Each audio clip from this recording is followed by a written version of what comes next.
O deputado federal José Priante, do MDB, é investigado por envolvimento no esquema de corrupção no Departamento Nacional de Produção Mineral no Pará.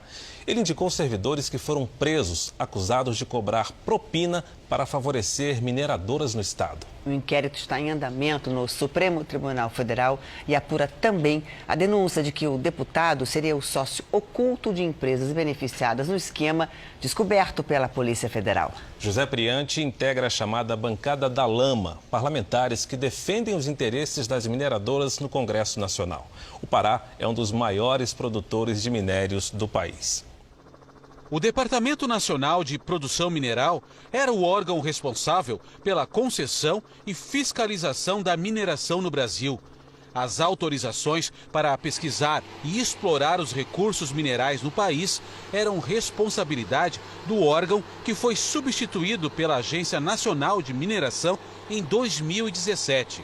Empresas nacionais e internacionais de todos os portes atuam no setor que representa 4% do produto interno bruto do Brasil. Essa agência que cuida de todas essas etapas, né, da concessão da licença para pesquisa mineral e da outorga de lavra. O estado do Pará é um dos maiores produtores de minérios do país. Por ano, são 230 milhões de toneladas de minério de ferro que são retirados de jazidas paraenses e seguem de trem de Carajás, no sudeste do Pará, até o porto de Ponta da Madeira, no Maranhão. A superintendência do DNPM no estado foi alvo da Operação Grand Canyon em 2015. O Ministério Público Federal, a Polícia Federal e a Controladoria Geral da União descobriram um esquema de corrupção que envolvia servidores graduados do órgão em Belém. Foram encontradas irregularidades em 67 processos minerários. É um esquema que envolvia muitos interesses econômicos, né, que empresas de grande porte, inclusive, e que tinha essa vantagem porque muitas vezes pagavam esses servidores. O esquema descoberto pela Polícia Federal funcionava da seguinte maneira: empresas que já tinham autorização para pesquisar uma área não conseguiam renovar o pedido para continuar o trabalho.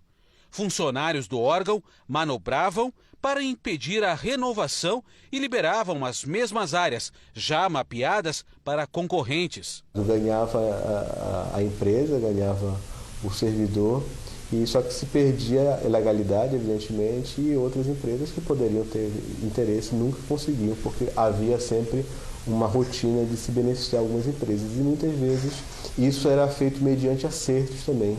Em pelo menos um caso, toda a documentação de uma pesquisa de ouro na bacia do Rio Vermelho, em Curionópolis, desapareceu. Neste depoimento, um funcionário do órgão diz que medidas ilegais eram tomadas pelos superiores para direcionar essas áreas aos interessados. Eles também são acusados de cobrar propina para liberar processos de mineração. E em 2014, um funcionário do DNPM pediu R$30 mil para aprovar uma autorização. O servidor escreveu o pedido em um papel. Para emitir a licença, precisa de um valor político. A justificativa era ano de eleição. Na Operação Grand Canyon, foram presos o então superintendente do DNPM no Pará, Tiago Marques de Almeida, o procurador do órgão, Ricardo Araújo Lameira, e o ex-chefe do departamento, João Bosco Braga. Todos eles haviam sido indicados pelo deputado federal José Priante, do MDB. O aprofundamento das investigações levou ao surgimento do nome do deputado federal José Priante como envolvido no esquema de corrupção no Departamento Nacional de Produção Mineral aqui no Pará. Como ele tem prerrogativa de foro, a Justiça Federal encaminhou a denúncia para o Supremo Tribunal Federal, onde foi aberto inquérito para apurar a participação do parlamentar. A investigação descobriu que 5 empresas de Marabá beneficiadas pelo esquema pertencem aos empresários Félix Miranda e Sebastião Miranda. Nós fomos até os endereços em Marabá, cidade a 560 quilômetros de Belém.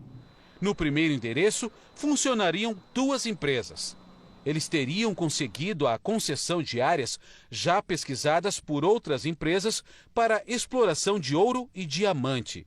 Outro prédio próximo ao endereço que temos como sendo da mineradora, esse aqui está fechado. Aparentemente funcionava um restaurante aqui. No lote determinado como o local onde deveria estar funcionando a mineradora Vegas Mineração Limitada e a Araguaia e Tocantins Mineração Limitada, encontramos um terreno baldio. Nunca viu funcionar uma mineradora por aqui? Não. Nem escritório de mineração? Félix Miranda é presidente do Comércio Varejista de Marabá, cidade com mais de 270 mil moradores. O filho dele, Sebastião, é sócio de 14 empresas, como este posto de combustíveis, ao lado do endereço onde deveriam estar as mineradoras Vegas e Araguaia. Félix também seria dono de várias empresas de comunicação, como essas em Belém. Pai e filho têm outorga de mais de 100 de canais de rádio e televisão em vários estados. Neste outro endereço aqui em Marabá, deveriam estar funcionando outras 3 mineradoras, a Zoar, a Orel e também a Luz Mineração Limitada. Mas na frente, na fachada, não há nenhuma inscrição. Mas uma em especial chama a atenção, a SKNet, que pertence aos mesmos sócios, o Félix Martins e o Sebastião Miranda, que também seriam os donos dessas mineradoras e da empresa de comunicação. Félix Miranda não respondeu ao nosso pedido de entrevista. O inquérito do STF também investiga se José Priante é sócio oculto das mineradoras de Sebastião Miranda, favorecidas pelo esquema do DNPM. José Priante é um deputado atuante em defesa das mineradoras. Ele integrou a comissão que discutiu o novo Código da Mineração. 35% do financiamento da campanha dele a deputado federal de 2014 foram bancados por mineradoras. O deputado também foi citado na Lava Jato. Recebeu recurso em 2014 para a campanha. Priante, sim. Priante. No depoimento do colaborador Lúcio Funaro, operador do ex-deputado Eduardo Cunha, José Priante é mencionado como um dos beneficiários do dinheiro de propina pago por empreiteiras que irrigaram as campanhas de deputados do MDB a pedido do ex-presidente da Câmara. O deputado José Priante nega as acusações e disse que jamais recebeu propina. Ele admitiu que conhece os empresários Félix e Sebastião Miranda, mas nega que sejam sócios. As defesas de Félix Miranda, Sebastião Miranda e João Bosco não se manifestaram. Também não conseguimos contato com as defesas de Tiago Marques e Ricardo Lameira.